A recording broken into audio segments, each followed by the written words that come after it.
पावसाळ्याआधी मुंबई महापालिका प्रशासन ॲक्शन मोडमध्ये आलंय। उद्या महापालिका आयुक्तांच्या अध्यक्षतेखाली एक महत्त्वाची बैठक होणार आहे। सकाळी 11 वाजता आयुक्तांच्या दालनात ही बैठक पार पडेल। या बैठकीला म्हाडा, MMRD, रेल्वे, MSRDC आणि SRA सह सगळ्या प्राधिकरणाचे वरिष्ठ अधिकारी उपस्थित राहणार आहेत। मुंबई महापालिकेनं पालिका शाळांच्या खासगीकरणाबाबत एक प्रस्ताव आणला। मात्र या प्रस्तावानुसार महापालिकेच्या शाळा खासगी संस्थांच्या बिल्डराच्या घशात घालण्याचा डाव असल्याची टीका आदित्य ठाकरेंनी केली आहे। मुंबई महापालिकेनं खड्डेमुक्त रस्त्यांसाठी रस्ते काँक्रिटीकरणाचा महाप्रकल्प हाती घेतला तरी खड्डे भरण्यासाठी यंदाही तब्बल 90 कोटींचा खर्च अंदाजित आहे। गेल्या वर्षीच्या तुलनेत खर्च कमी झाल्याचा दावा पालिका प्रशासनानं केला। मात्र या काँक्रिटीकरणामुळे खड्डे किती कमी झाले हे पावसाळ्यातच दिसून येणार आहे। मुंबईत मान्सूनपूर्व कामं 60 लाखांमध्ये करावी लागणार आहेत। प्रत्येक वॉर्ड स्तरावर नगरसेवकांना निधी देण्यात आलाय। 60 लाख रुपयांचा निधी नगरसेवकांच्या वॉर्डातील खात्यात जमा झालेला आहे। मुंबईत 8,22,000 अधिक झोपड्या आहेत, तर 32,99,000 नागरिक झोपडपट्टीत राहत आहेत। वसई, विरार, ठाणे, भिवंडी आणि कल्याण डोंबिवली महापालिका क्षेत्रात सर्वाधिक झोपड्या आहेत।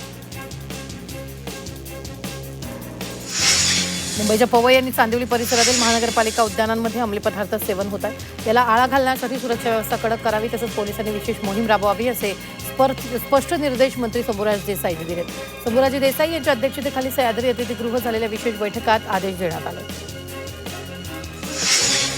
मुंबईत गृहनिर्माण विभागाच्या विविध विषयांवर महत्त्वाची बैठक पार पडली। यावेळी उपनगरातील म्हाडाच्या इमारतींबाबत मंत्री शंभूराज देसाईंनी विधान केले। मुंबईसह उपनगरांमधील म्हाडाच्या 56 इमारतींना म्हाडाकडून थकीत सेवा शुल्काची देयकं भरण्यासंदर्भात सर्वानुमते निर्णय घेतला जाईल असं मत देसाईंनी व्यक्त केलं।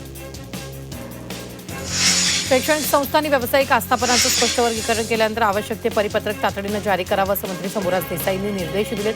तसंच शाळा, शैक्षणिक संस्थांनी व्यावसायिक आस्थापनांसाठी NOCचे दर वेगवेगळे निश्चित करावेत असं सुद्धा त्यांनी सांगितलं।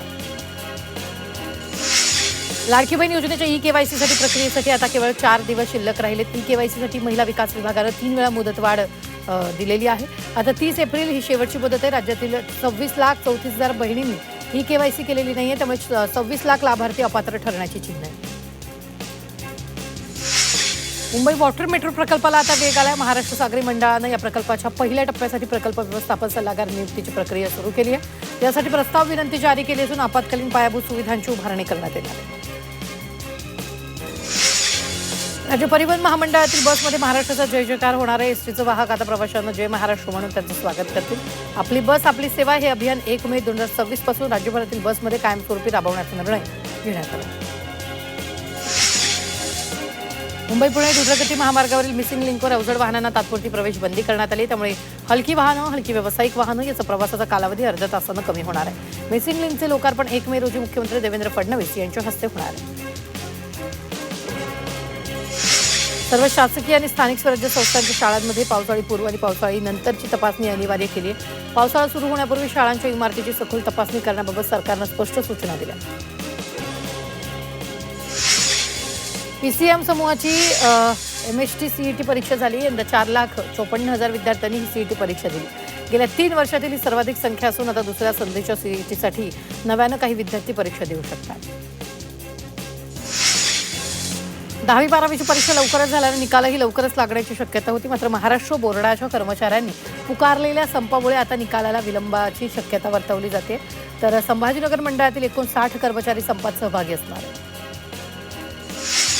वाढत्या उन्हामुळे शाळेच्या वेळापत्रकात बदल करावा लागू शकतो, त्याबद्दलचे अधिकार शालेय शिक्षण विभागानं जिल्हाधिकाऱ्यांना दिलेत। विद्यार्थ्यांच्या शाळेच्या वेळा बदलण्याचा राज्य सरकारचा मानस होता, मात्र आता त्याबाबतचे अधिकार संबंधित जिल्ह्यातील जिल्हाधिकारी घेतील।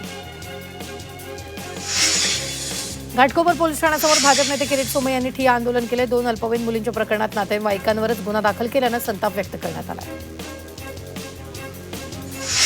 कल्याणमध्ये बागेश्वर बाबांचा काँग्रेसनं निषेध नोंदवला। छत्रपती शिवाजी महाराजांबद्दल केलेल्या वादग्रस्त विधानाचा काँग्रेसनं निषेध नोंदवला। यावेळी काँग्रेस कार्यकर्त्यांनी बागेश्वर बाबांचा फोटो जाळून पायदळी तुडवत निषेध नोंदवलेला आहे। उल्हासनगरात मनसेनं आक्रमक भूमिका घेत रिक्षांवर मी मराठी बोलतो, मला मराठी समजते अशा आशयाचे स्टिकर लावण्याची मोहीम सुरू केली। या माझ्या रिक्षात बसा या आशयाचे स्टिकर लावण्यात आले। तसंच सर्व रिक्षा चालकांनी हे स्टिकर लावावेत आणि मराठी संवाद साधावा असं आवाहन मनसेच्या वतीनं करण्यात आलं। केईएम रुग्णालयाचे श्रेष्ठ एकलव्य स्मारक रुग्णालय करण्याच्या प्रस्तावाला मुंबई महानगरपालिकेच्या आरोग्य समितीने मंजुरी दिली. मात्र निवासी डॉक्टरांची संघटना असलेल्या मार्डनं या निर्णयाला जोरदार विरोध केला. तसंच संस्थेचा ऐतिहासिक वारसा जपण्याची मागणी करण्यात आलेली.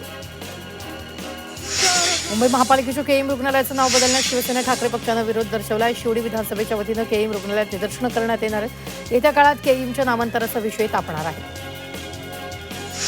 केईएम रुग्णालयाचं नाव बदलण्याच्या विरोधात केली. यावेळी मंगलप्रभात लोढा यांच्या विरोधात घोषणाबाजी करण्यात आली. आमदार अजय चौधरी, पालिकेच्या विरोधी पक्षनेत्या किशोरी पेडणेकर यांच्यासह पदाधिकाऱ्यांनी जोरदार घोषणाबाजी करत निर्णयाचा निषेध नोंदवलेला आहे.